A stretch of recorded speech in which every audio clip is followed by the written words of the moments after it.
En 1697, un escritor francés llamado Charles Perrault recopiló en un volumen de cuentos para niños algunos relatos de tradición oral europeos, adaptándolos a una narrativa propia de los cuentos y siempre dejando alguna enseñanza. Entre todos los cuentos, uno de ellos destacaba sobre todo por su nivel de crudeza, destinado a prevenir a las niñas de encuentros con desconocidos.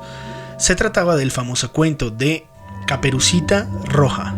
Esta historia, que todos conocemos, era una historia que contaban las abuelas para evitar que las niñas anduvieran por ahí solas al azar del destino, y como toda tradición oral, existía más de una versión de la historia, algunas más oscuras e inquietantes que otras, pero fue Perrault el que por primera vez estandarizó una versión haciéndola oficial. Las diferencias entre versiones del cuento se notaban, dependiendo de la época, la objetividad y la moralidad del autor.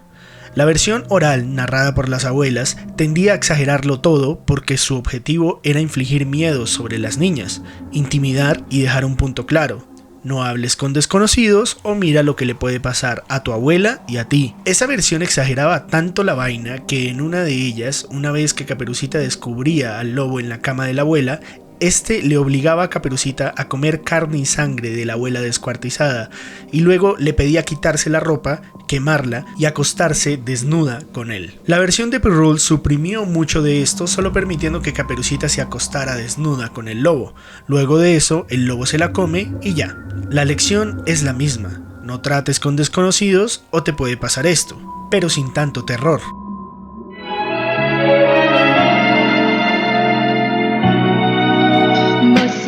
Luego, en 1812, los hermanos Grimm hicieron de las suyas y escribieron la versión más inocente de todas. Quitaron los elementos eróticos e introdujeron la figura del leñador que salva a la niña y a su abuela. Aunque las tres versiones cambian algunos acontecimientos de la historia siempre es la misma.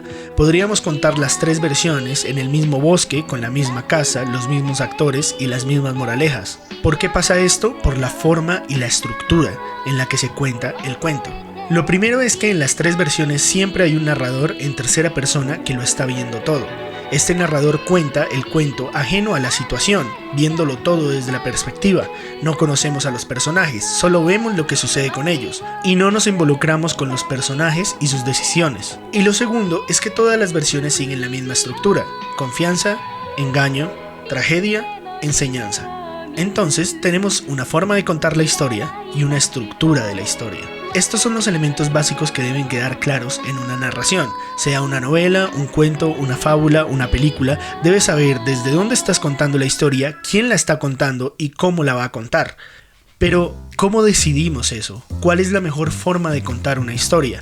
Hay muchos factores que influyen en esta decisión, pero para mí el más importante es conocer el objetivo de tu historia. ¿Qué deseas lograr al final con tu historia? En 1991, el escritor colombiano Triunfo Arciniegas lanzó un cuento llamado Caperucita Roja y otras historias perversas. Retomó la historia de Caperucita Roja, pero le hizo un pequeño cambio que lo terminó cambiando todo en la historia. Porque en esta ocasión, el lobo es quien nos va a contar la historia. Según la versión del lobo, Caperucita es una niña malvada y calculadora, pero muy hermosa. El lobo está enamorado de ella, por eso la sigue en el bosque. Caperucita se aprovecha del amor del lobo y le pide que la acompañe a la casa de su abuela. Una vez en la casa, Caperucita obliga al lobo a comerse a la abuela. El lobo, enamorado de Caperucita, le hace caso, pero no sin antes preguntarle por qué quiere hacer eso. Caperucita le responde que se trata de una jugosa herencia. El lobo, por amor a Caperucita, se come a la abuela y luego Caperucita culpa al lobo ante la policía del pueblo, contando la versión de la historia que todos conocemos. Caperucita hereda la fortuna y se vuelve una niña rica, y el lobo termina siendo un prófugo inocente de la justicia y el malo del cuento. Podemos ver claramente que la versión de Arciniegas establece un objetivo muy distinto a la de Perrault o a la de los hermanos Grimm.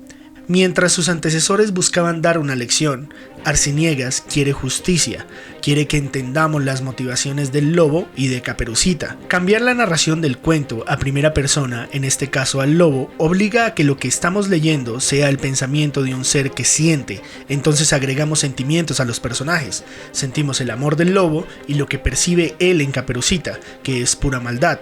Al hacer esto, Arciniegas logra que se transmitan al lector las emociones y sentimientos de los personajes, acercándonos mucho más a ellos y haciendo haciéndonos parte de la historia.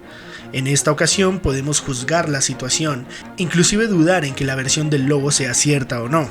Conocemos más a los personajes teniendo perspectivas diferentes de los hechos y sobre todo vivimos mucho más la historia.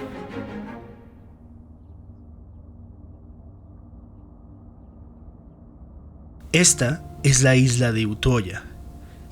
Una isla que pertenece al Partido Laborista Noruego, pero más que eso es conocida por los tradicionales campamentos de verano que suceden allí. Jóvenes universitarios se reúnen a acampar y a pasar sus vacaciones lejos de casa en un ambiente totalmente juvenil y descomplicado. El 22 de julio del 2011, un hombre llamado Anders Behring detona un carro bomba en las oficinas del primer ministro noruego.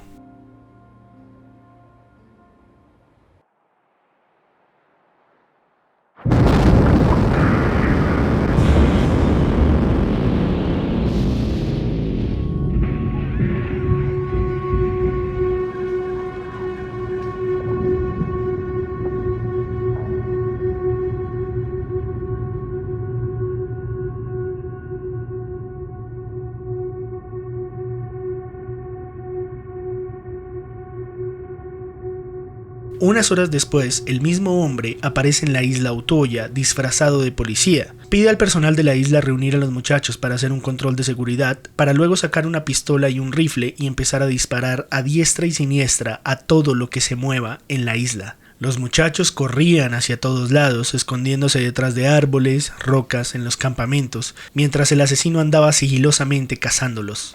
El tiroteo duró 45 minutos. En total murieron 69 personas ese día antes que llegara la policía y capturaran al asesino.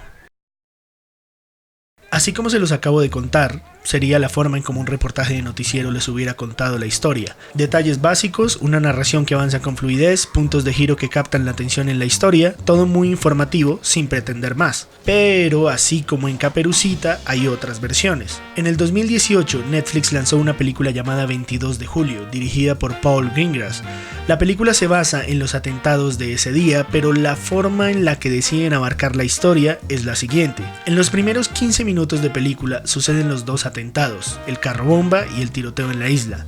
El resto de la película se enfoca en la captura, el juicio y la psicología del asesino, alternando esto con la historia del trauma que dejó el atentado de la isla en uno de los sobrevivientes y cómo esto afecta su vida social y familiar. Es una decisión contar la historia así y es totalmente aceptable porque hay que entender que el objetivo de la película es conocer y dar por sentado las motivaciones del asesino, nada más, y comparar estas motivaciones con la inocencia de las víctimas. Aunque está la importancia de los atentados, estos no son la base de la película es la psicología humana. Hasta un punto la película me tenía enganchado, pero empieza a decaer a medida que se aleja del día del atentado. Empiezan a meterle demasiado drama a la historia de la víctima y una vez entendemos las motivaciones del asesino ya no hay nada más que uno quiera saber. Porque llega un punto en que las explicaciones ya no nos interesan cuando la calamidad ya acabó. Llámenlo morbo, es un poco, pero en el entretenimiento es así. ¿Cuál fue la mala decisión aquí? Alejarse del día del atentado. Aunque hay toda una corriente crítica que lucha por evitar que historias de atentados y asesinos, narcos o violadores se cuenten en el cine porque según ellos dan protagonismo a estos personajes, en mi opinión el no hacerlo es una variación del olvido, y hacerlo o no hacerlo no acabará con la maldad humana. Pero en el 2019 un director noruego llamado Erik Poppe se arriesga a lanzar otra película sobre el atentado llamada Utoya, julio 22. Una muy acertada película sobre este fatídico día, la mejor versión que he visto. ¿Por qué? Veámoslo. La película empieza así. La primera imagen es un plano del bosque solo, que transmite la tranquilidad de la isla. Como ya sabemos lo que va a pasar en esa isla, hay una predisposición a saber que esa tranquilidad no durará mucho. No es el gran plano, no es el gran encuadre, es una vista cualquiera del bosque en la isla, y ya entenderemos por qué. La cámara se mueve ligeramente sobre el punto en el que está, lo que da la sensación de naturalidad. Entonces entra ella. ¿Qué hora pasó? No tengo idea. Ella es la protagonista de la película. Batería. No lo puedo creer. Sí, yo tampoco, viejo. No podrás entenderlo. Y nos está hablando. Cálmate. Solo escucha. ¿ok? Irónicamente, nos está diciendo que no hay otra forma de ver lo que estamos a punto de ver. Sí, pero esa es la razón por la que vinimos acá. Toda esta lectura la podemos hacer en un plano que no dura más de 30 segundos y ya la película estableció muchas cosas sobre la forma en la que contará su historia. Es una isla. Luego nos damos cuenta que está hablando por los auriculares con su madre. Y a partir de entonces la cámara la va a seguir a todas partes durante el atentado en un plano secuencia que logra su cometido, vivir el atentado. Nada. ¿Qué les pasa? Esto no está bien. No debería bromear de esta manera.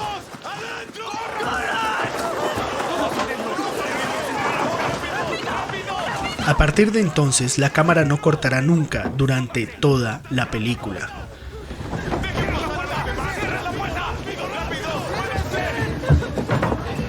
Algo que logra esta decisión de narración y que no lograron en mí las versiones anteriores es sentir la agonía de los largos 45 minutos que dura el ataque.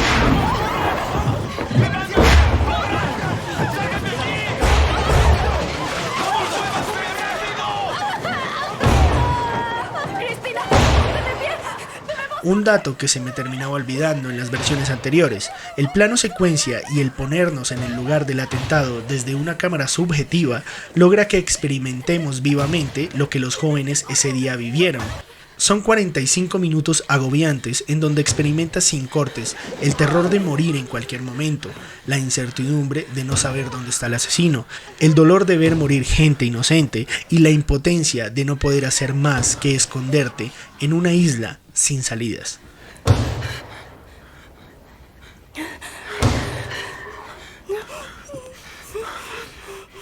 Al asesino lo vemos solo en una ocasión en toda la película y en un plano lejano y confuso. Fuimos a nadar.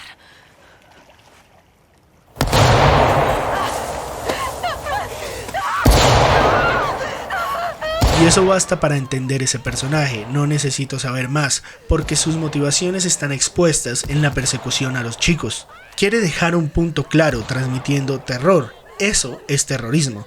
Y aunque en la película no conocemos los motivos del asesino para llevar a cabo el atentado, en la vida real sí. Y el director desde un principio, con el plano de la protagonista mirando a la cámara, nos aclara que él sabe que conocemos la historia y que entendemos por qué pasan estos eventos. No nos va a explicar más allá de lo que vamos a ver, pero lo que no sabemos, a menos que hayas vivido un atentado terrorista, es vivir un atentado terrorista. Eso es lo que nos quiere mostrar. No necesita darnos todos los detalles, solo quiere que vivamos el terror, el dolor, la tristeza y la agonía de un acto terrorista. Así como Arciniegas se puso en la piel del lobo para contar la historia de Caperucita, Pope lo hace con los jóvenes de la isla, vuelve la cámara una víctima más. El personificar la cámara nos hace sentir la situación, como los sentimientos del lobo y lo que piensa de Caperucita. En algunos planos de la película sientes que te están apuntando con una pistola en la nuca detrás de ti y que vas a morir en cualquier momento. Por eso el plano secuencia es la vida real y en la vida real no hay cortes. Ese es el punto que Pope quiere contar con su historia. Es lo mismo que logra el proyecto de La Bruja de Blair o REC o este tipo de formatos. Tratar de vivir algo real.